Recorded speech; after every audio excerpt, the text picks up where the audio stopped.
So ayun mga lods, meron tayo ditong blue carbon na pinalitan natin ng Smart BMS. Ayan. So blue carbon ito. Ayan. 200 EH LiPo4 battery pack. BYD yung cell. So nilagyan natin ng communication para mag-communicate sa ating inverter. Ito na ngayon siya. Natapos ko na siyang gawin. Panoorin yung video natin mga lods kung paano natin ginawa itong lahat na to.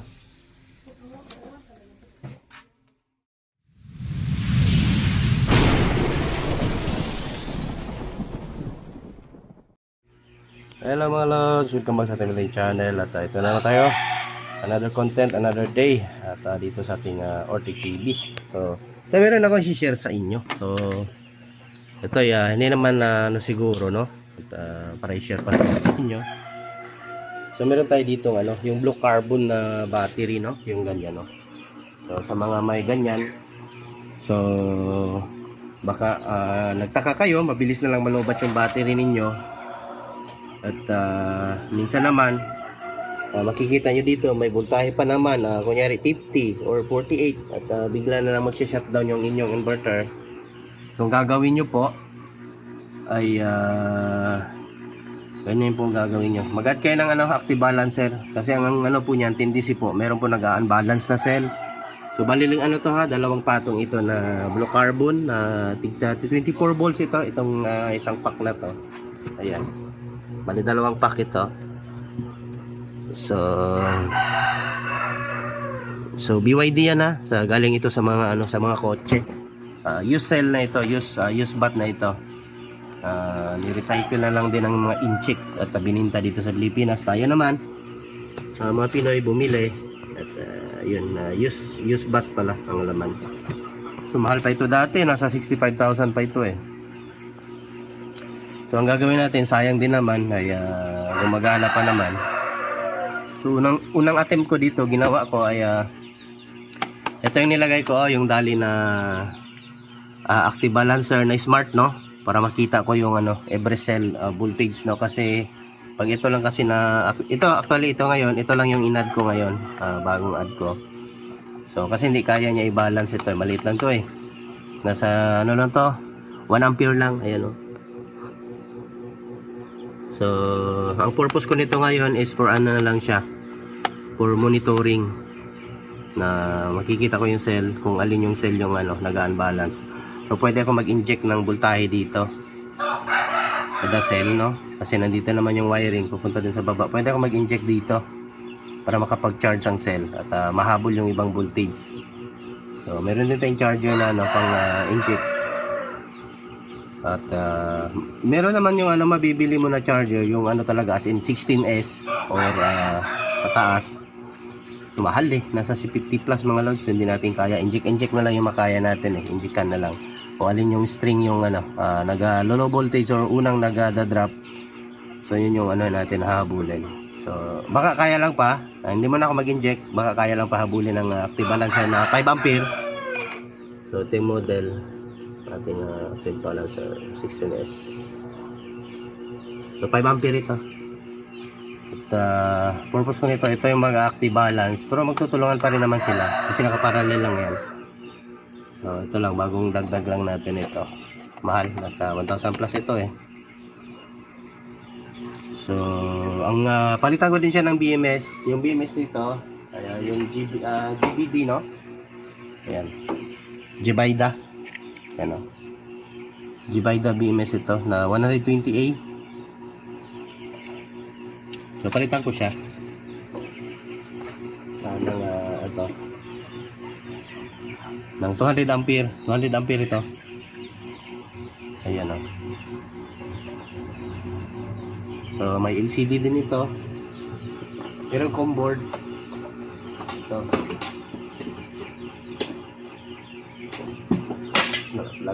Ito may combo din siya. At yan. So para makapag-communicate sa ating inverter dyan. So ang ginawa ko, pinagana ko muna yung 24 natin. Nilagyan ko ng solar panel. Kasi ito i-repair ko pa tingnan ko pa kung kaya pa i-balance ito. Kung hindi kaya, i-inject na natin yung ating charging no, na 3.2 volts. So So, and then monitor na lang din natin. Hindi natin i-full charge. I-monitor natin na magbabalance sila. So, maya makikita nyo to. Papakita ko sa inyo yung ano nito. Yung monitoring. So, ngayon, tapusin na muna natin yung pag-wiring nito. Ito na lang yung kulang natin. Ayan. Ito, nilagyan ko ng P-rolls para hindi maglo-lose contact, no? At ito, baguhin ko siya lahat. Nag-order tayo sa Shopee nito, oh. P-rolls. BE terminal. And then, meron din tayong crimper. One set na tayo. Pagbili natin. So, ayan, maganda na siya tignan. At, iwas lost contact. Terminal block natin. At may sobra pa dito yung ano. So, inihinan ko na lang. Kasi, hindi, kulang yung 2, 4, 6, 8, 10, 12, 14, 16. So, sa positive side, nagkulang, no? Ayan. Ito, tapusin ko muna pag-assemble. Then, check natin yung monitoring nito. So, yung may mga blue carbon dyan. At, ganituhin nyo na lang. Panoorin yung video natin. At, may matutunan kayo. At, magkaka-idea din kayo, no? Kung ano yung gagawin nyo sa blue carbon nyo. Sayang din naman kasi pag itapon na, eh. Goods pa naman, eh. And all goods pa ito.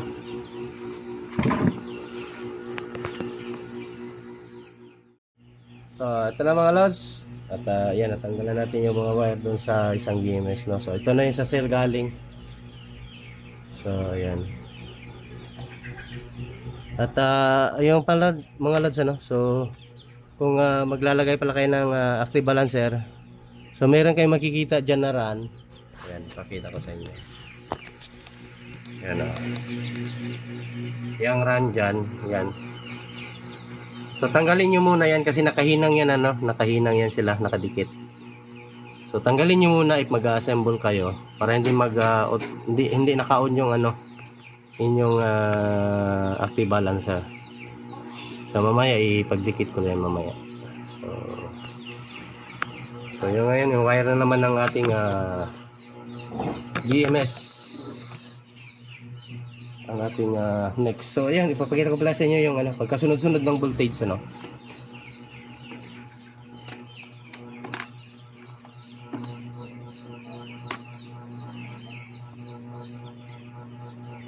ipapakita ko sa inyo, pailawin lang natin. So negative aside ng ating cell 3.2, 6.5, 9.8, 13.2, 16.5, 19.8, 23.1, 26.4, 29.7, 33.0, ito pa 36.3, and then 39.6, 43.0, 46.3, then 49.6, at last itong sa positive natin 52.9. So pag check naman ng voltage ng cell, if balance 3.2, 3.2, 3.2, 3.2, 3.2, 3.2,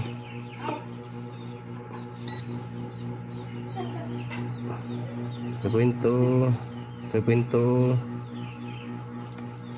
3.2, 3.2, 3.2, 3.2,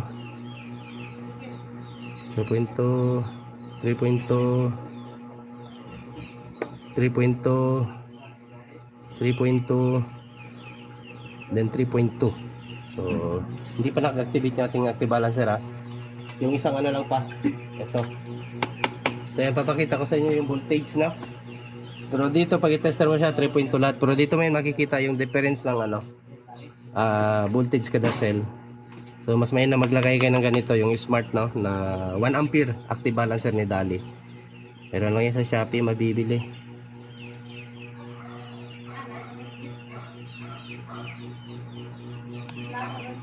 So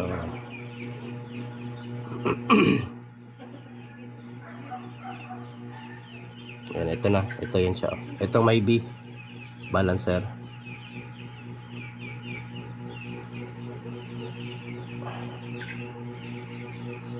Ayun. So yun yung ano niya, every cell. Dito mo makikita yung difference. So meron 3.27, 3.28, yan. So pero konti lang naman yung difference. So yung voltage difference nila is 0.013 volts. So yung pinaka maximum volt is 3.28, 3.285 volt, and then 3.272 volts yung minimum. So nasa 0.013 volts yung kanilang difference. Ayan. So yan, mamomonitor mo siya kung during charging, kung pupuno ba yung mga cell, no? Kung meron bang kasi ang nominal full charge nito is nasa ano ata 3.45 or 3.5. Parang 3.5 yung full charge nito sa kada cell. So hindi mo na siya pwedeng 3.65 kasi sagad yun eh. So yun. And then 3.4 to 3.3 yun yung stage na makunat siya.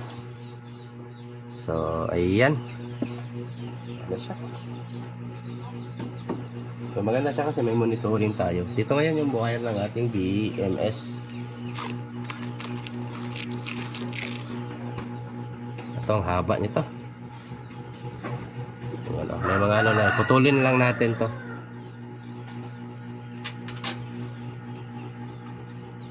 So ayan, may markings naman ito. Ito yung T1. And then ito ay ito din yung T2, then T3, T4. Ito yung panghuli. Dito yung dito. Ito yung T1, T2, T3, and T4. So yung T2 nyo nandyan lang sa bahay. So, ito yung sa switch. Ito yung sa LCD. And then ito yung LCD. Sorry. Ito yung Wi-Fi. So yung sa magi-scan tayo.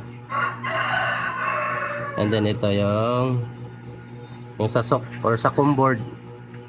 SOC no, yung sa ilaw niya, yung ito. Ayan, itong wire na to. And then ito yung sa COM board wire, no? Ito dito.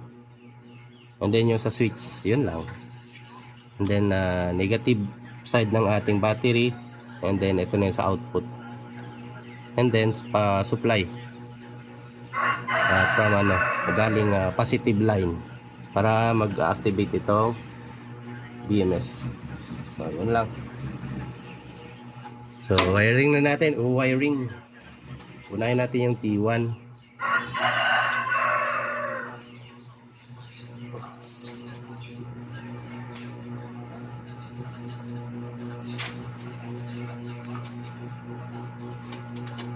So inok muna, i-ready ko lang muna pala itong BMS natin para ko siya, isukat ng tama yung wire.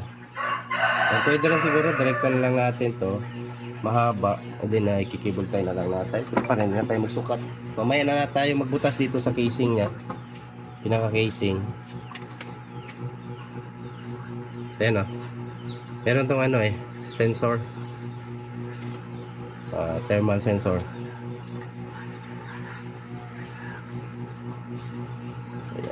Matitrace nyo naman yan dito sa BMS kasi may sulat naman din yan.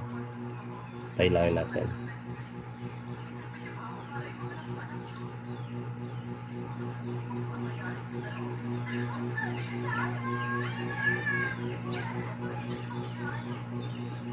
Ayun. So yung G at saka T1, ito yung yung black. So gaganyan yan siya Ayan. So ito yung papunta doon sa mga hilag. Ipit nyo lang yung sa battery para makasense ng temperature, mariread niya yung init ng ating battery. Itong dalawang block na to. Then itong white, ito na yung ating B01 or yung negative side, no, yung dito. Pinakababa ito. Dito. From start, no, negative side. B01, B0 pala. Sorry. And then itong gray, kaya B1, and then B2, B3, and B4. So next na naman, ganun din siya, same scenario lang. Ayan. So ayun mga lods, tapos na natin at niligpit na din natin yung mga wires. Kompleto na. At ito na yung ano natin. So naigapos ko na din ng ano, nalagyan ko ng electrical tape para di magulo yung wire. So hinati ko na sa T1 at saka ano, T2, and then T3 and T4. So yan. So ito, i-activate na natin yung active balancer natin.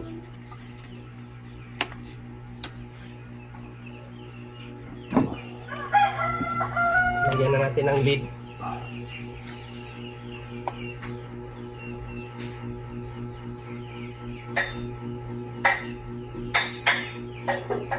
Ayan, umilaw na siya ng yellow. Kaya nakikita nyo dito banda.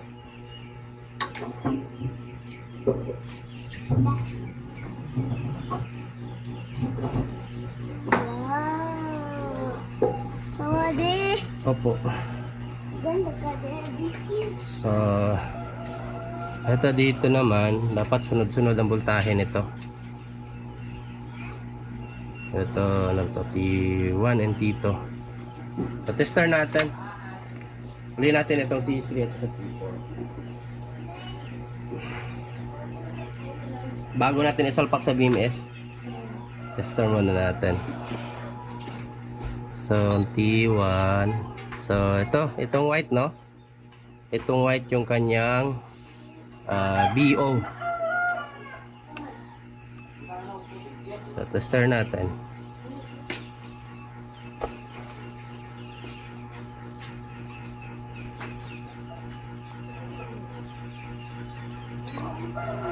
.2, 6.5, 9.8, 13.2, nandito sa isa, sa ating T2, 16.5, 19.8, 23.1, 26.4. And then next, tanggalin natin to, yung T3. Ang T3 natin, ito. So dapat continue ang voltage mga lods, ha, pataas. 29, 33, 36.3, 39.6. And then yung T4 natin, ito,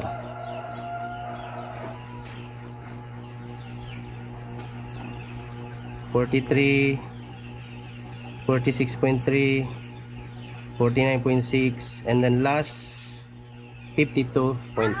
So yun, pwede natin isalpak sa BMS ito. So lagyan na natin dito ng ano. So activated na yung ano natin, ha, yung ating yung positive pa pala dito. Kailangan natin ng supply. So ito yung T1 ang una i-plug mga lods.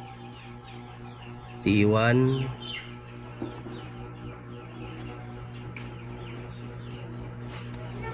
tapos T2, si T2 nyo.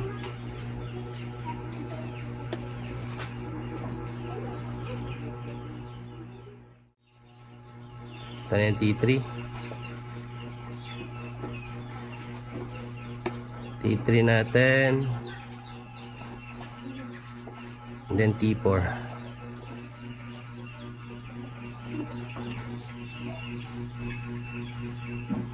So ayan mga lods.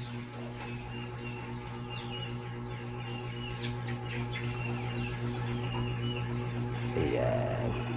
So lagyan natin. Simbolan natin yung wire. Pause ko lang yung video. So lagyan ko muna ng wire dito. Kasi wala pa eh. Yung sa ano, papunta doon sa B negative. And then yung ating positive supply papunta dito, maglagay din tayo. So ito wala, sa kapaglagay na tayo ng ito para connection sa ating ito dito sa ating BMS, no. Ganyan muna natin to.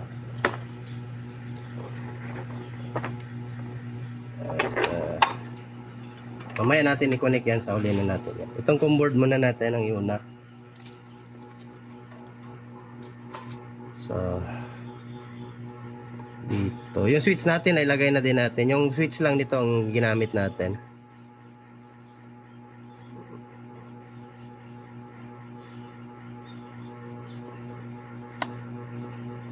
Tapos itong comboard.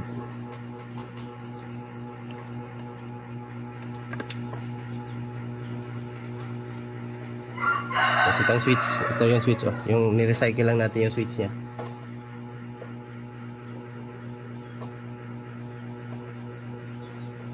Tapos LCD. Ito yung sa wifi niya. Saka na mamaya na natin ilagyan.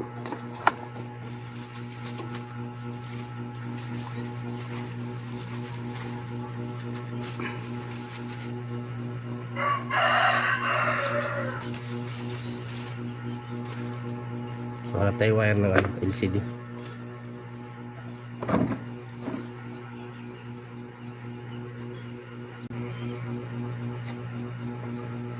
LCD Wi-Fi.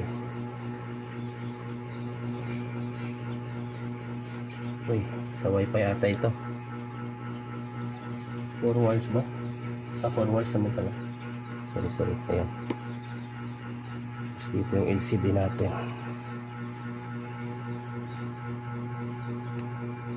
Yan, tama naman. May fuse.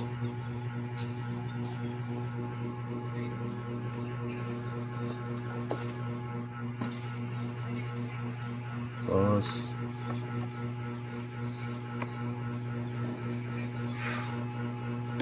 same lang ng wire yung wifi at saka yung ano, yung LCD. So connect natin. Ayun oh. Tapos on natin, power on yung switch dito sa ilalim. Ayun.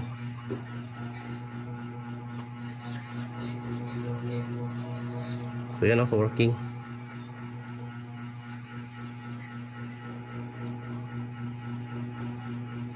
So may com na yung ano natin. Meron ng communication yung ating blue carbon. Easy BMS. Check natin dito. Dito, pwede ka rin mag-set ng ano, yung inverter, kung ano yung inverter mo, no? So kung wala, RS lang. Ito dito. Enter. Ito. Kasi katulad nito sa akin, yung isa rin hindi, wala dito eh.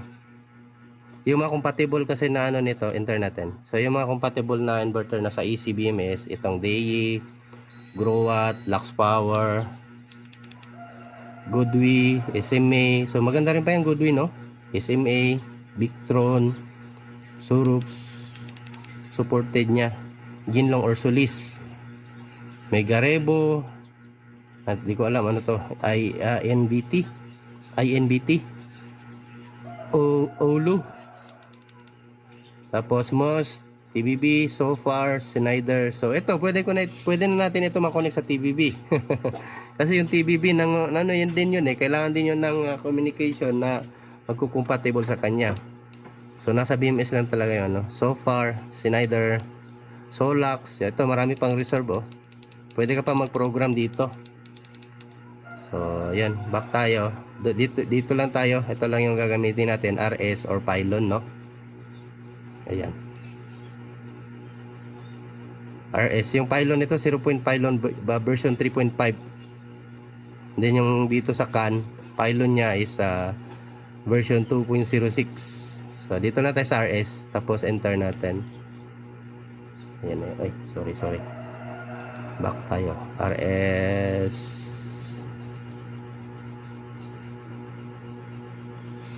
Ito ba yan? Wait lang. RS ba? Hindi. Ito dapat RS. CAN. Supported din naman pala niya dito yung ano, kahit sa CAN meron din naman pala. Dito sa ano, iba yung ano niya.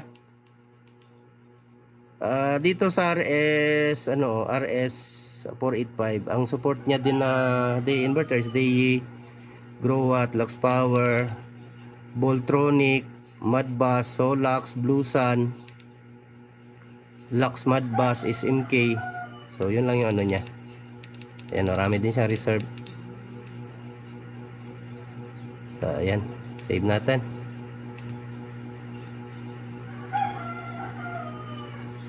Finish. Ayan, exit na natin. So ang gagawin natin ngayon, testing natin sa inverter natin kung magko-communicate na.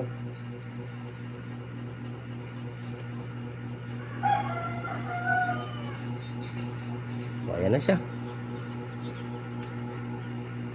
May wifi din to siya. Try natin.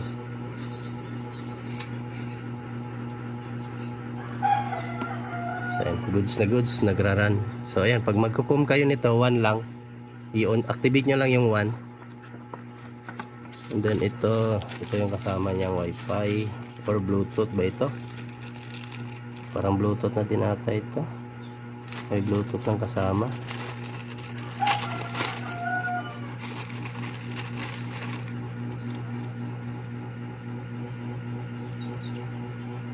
Try natin i-scan.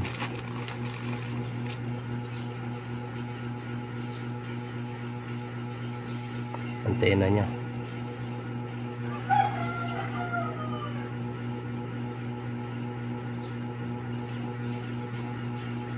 So try natin. Ano to? Saan po natin isa?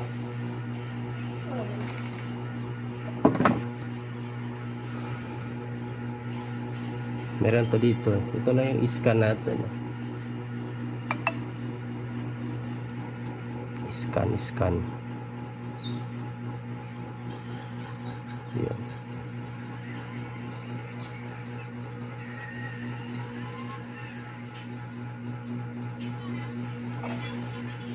Ay, parang wala ata itong may ECBMS ba sa Play Store?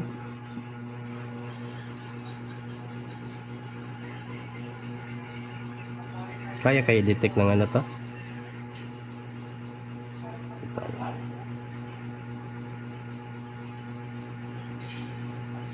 May Bluetooth kaya yan? Hindi ata, pang ano lang talaga to, pang dali. Sa Play Store tayo.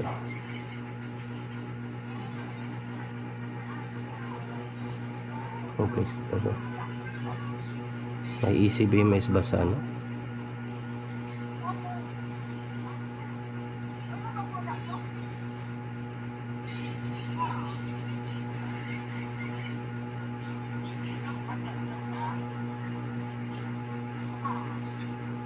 Wala ata dito. GBD, GK,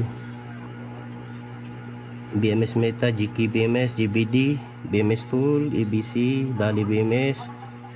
Ito yung sa Jibaida din to, Xiaoxiang Electric.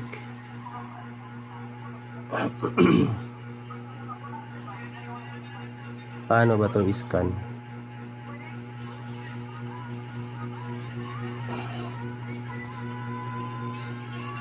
Try natin sa Google. Hindi ko mahanap application ito. GY, GS, ECBMS.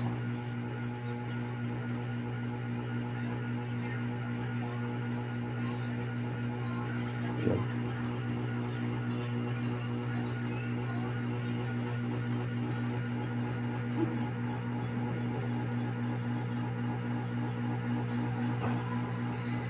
Okay, apps included Overkill, Solax, Xiaoxiang Electric, GBD, Dali, Smart BMS. iOS lang pala. Ang ECBMS App Store available on iOS for viewing detailed battery data. So pang iPhone. So kung GK kasi, GK ba to? GY to eh. Try na nga lang natin sa GK BMS kung pwede ba sila. Kung same ba sila. Ito.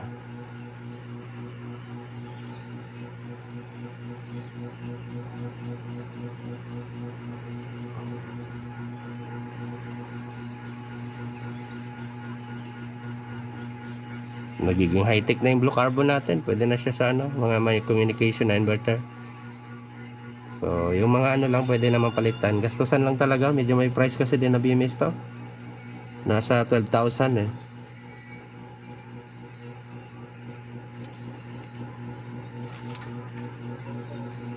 Try natin kung lalabas dito.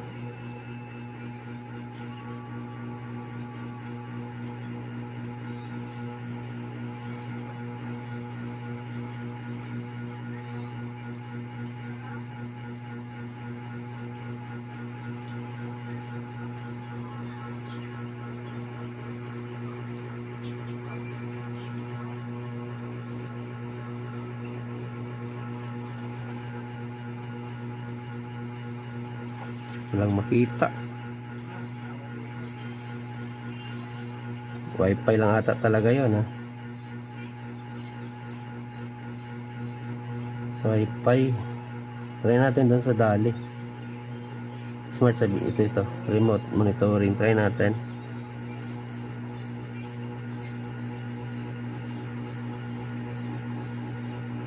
Kalimutan ko na password dito ah. So ito, nakita natin yung password. Wi-Fi device, try natin.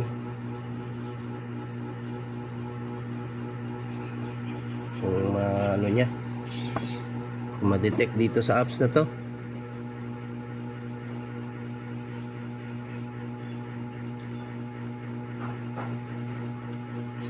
Kung hindi ata sila ano talaga compatible to. Kasi kung compatible, lalabas na to.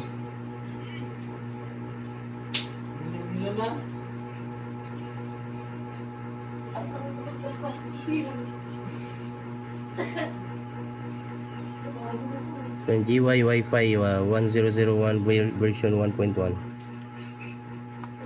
parang di ata, ayaw ata. So hindi sila compatible din. So ayan na mo natin yan.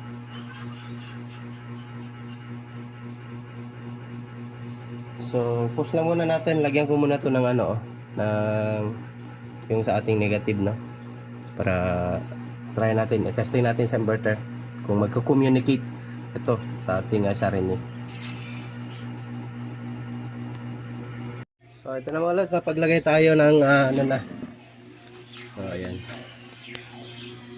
ang ating sa ating battery negative side pupunta dito sa B negative. Itong P negative papunta na yun sa ating breaker. Then yung positive natin dito na. So ito na yung communication natin. Ito na yung katotohanan natin. So dito tayo sa RS. Ayan o. Sa RS tayo.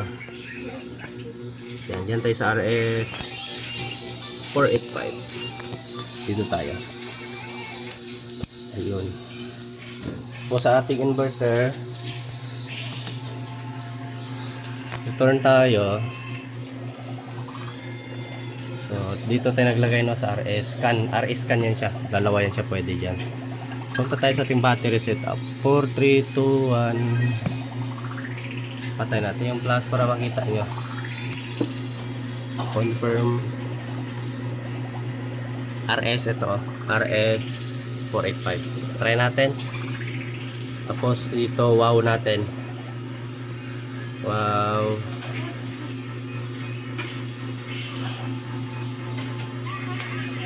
Wala bang wow to? Ayun, wow. Ayun. Wow, okay. Just return.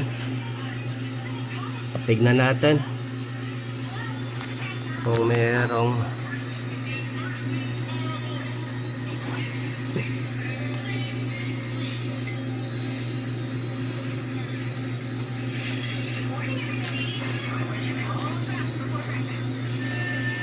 check natin ulit doon sa battery kung nasave ba yung program natin. Ay ito, ba't nagpapilot? Ba't na-disable?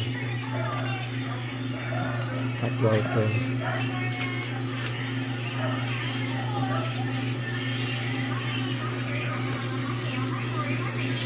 Ayun, nakasave na siya. Ayan, return tayo. Tignan natin ulit. Ayun. So, state of health, 0%. So, ibig sabihin nito ba, sira na yung battery natin? So, lobat din kasi.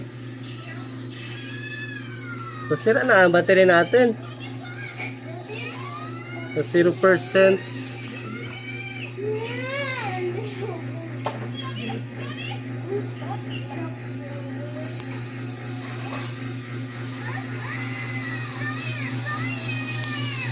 So, yung mga lods. So, patayin natin ito. Mawala din yan doon. Ayan. Oh, nawala din siya. Tignan niya. Kung i-off mo yung ano. Tapos pagka i-on mo yan, kakaroon yan. Ayun. So, lobat lang talaga siguro to.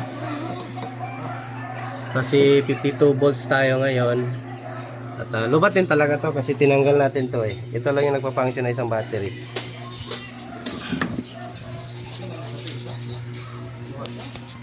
Check natin dito. Check natin dito.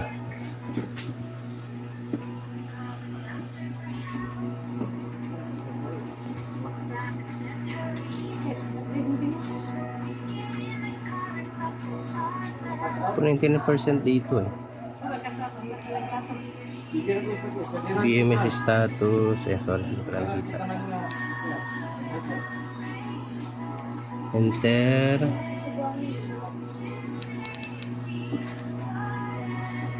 System. Check natin to.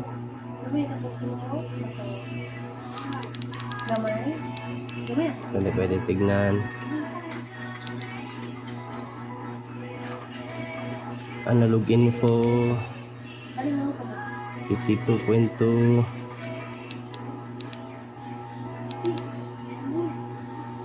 Pa-capacity check natin.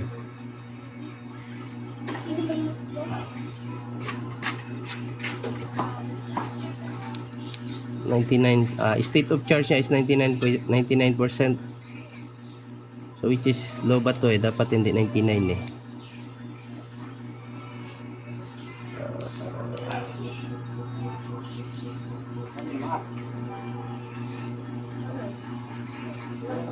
Try natin sa can.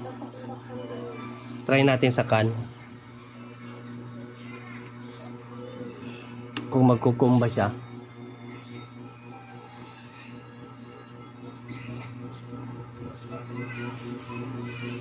Check natin.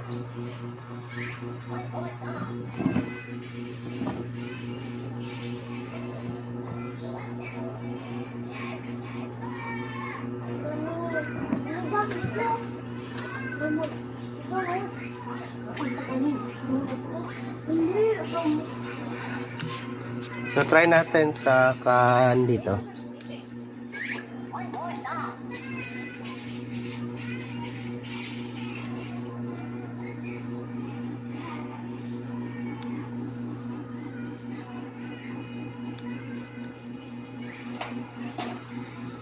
Tapos si ano natin. Try natin set up sa can. Battery setting 43 2 1 confirm. Try natin sa can, tapos pylon. Ayan o. Can and then pylon. Try natin. Hindi kasi nare-read yung state of health ng ating battery. Check natin. Ayun. Ayun pala. So dapat ganun. So ayan o. Ayan, meron na siyang state of health, no? 100%. And then 99%, 52, 10, pylon can. So, dapat ganyan. So, yung mga nahihirapan mag-setup nito, dapat marunong talaga kayo dito sa setting ng ating battery. Ayan, kung hindi nyo makita yung state of health ng battery or ng inyong BMS o BMS data, it means hindi nag-communicate ng maayos. So hanap kayo ibang paraan. Yan, katulad nito, nag-can tayo ngayon. Nandito LPF16 kasi 16 series yung cell natin, and then pylon can. So, yan lang. Ganyan lang mga lods. Marami pa rin nahihirapan sa dating sa communication ng battery. So, ayan. Yung solar panel natin, hapon na eh. So, 180 watts, direkta na lang sa load. Ayun. So, sakan pala sila nagkasundo. Ayun. So, ganyan lang mga lods. So, yung final nito, assemble natin. Continue na lang tayo kasi magbubutas pa tayo dito. Para sa comboard. Para sa ganito, nag-order pa ako ng yung nakita nyo sa Shopee, maraming benta na like GK BMS na yung parang parang magbubutas ka na lang tapos idikit mo na lang siya yung parang plastic, no? Customized na 3D ng 3D printer. So nag-order pa tayo. Pero yung sa LCD wala silang ganito. So hanap na lang ako ng paraan kung paano natin yan anuhin. Then yung switch natin, ito na-recycle lang din natin yung switch. Ito lang din yung switch ginamit natin. Yun o. So wala na yun, cancel na yung natin, itong voltage, no? Digital. Kasi meron na siyang LCD eh. So yan o. Ayan, pwede na siya gamitin ang blue carbon. May communication na. Full charge pa eh. 4 bar, 5 bars, 6 bars pala. So yan. So, walang alarm na nangyari. So, goods na goods. So, ang final assemble na lang nito. Ang trabahuin natin.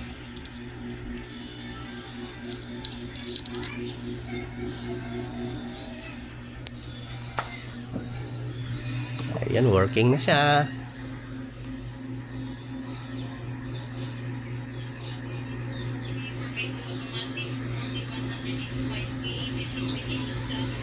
So, continue lang tayo mga lods at dugtong ko na lang yung video ko. So, tayo magpapaalam na.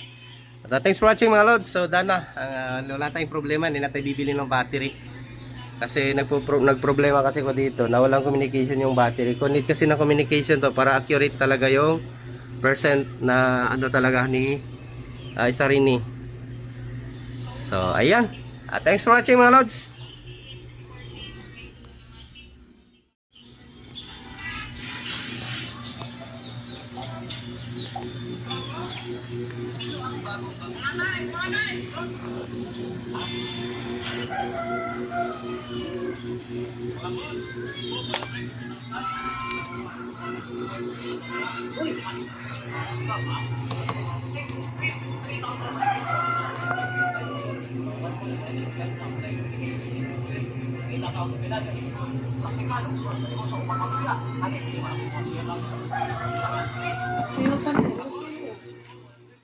So ayun mga lods, ito na, dumating na yung fiberglass na binili natin. So ayan, na na din natin sa LCD. At yung comboard ng front panel, no. So ayun, nalagyan ko na din siya ng mga sulat.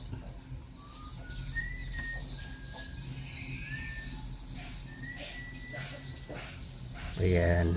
So ito yung LCD natin.